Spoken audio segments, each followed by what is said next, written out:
नमस्कार सांग मैंने जय जगन्नाथ। तो समस्त को मोर शुभ सकाळ आ समस्त को मोर नमस्कार। तो देखो मुझे सब कम सारी देकी मुझे आपण को कौन देखा देखो आम पोखर आज माछ धराई देसी कौ माछ।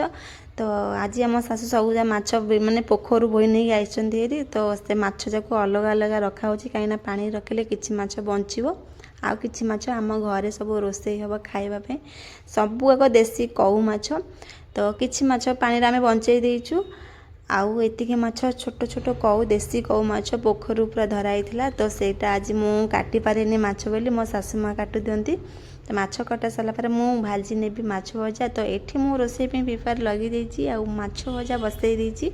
एठी माछ भाजुछि पखाळ खियाबो आउ एतिकी रखिछि सब भाजी सारा पर अंडा देकी आ माछ भजा देकी पखाळ खियाबो आउ किछि माछ अछि फुलकोबी आलू देकी झोल हबो।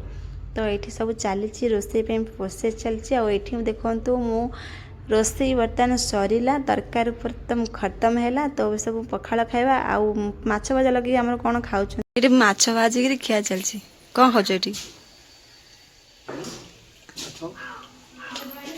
लुचि लुचि खिया चलती नी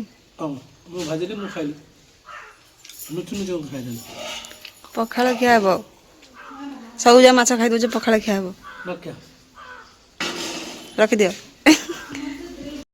ए माछ भजा खाई सारी पखाड़ खाया बसी सारी आ पखाड़ सहित कौन कौन आम आइटम खाऊँ देखूँ मु सका जो भाजी एक माछर ना जानी कि जो माछ भाजी आउ फुलकोबी आलू देकी झोल करी माछ भजा से चिंगुड़ी माने छेचा शाग भजा आउ मिक्सचर आ पखाड़ भात आम समस्ते खाई बसु। यदि आपण मैंने खाइबे तो आसतु आ मो भिडियोटी जब भल लगी था लाइक कमेंट शेयर सब्सक्राइब करेंगे।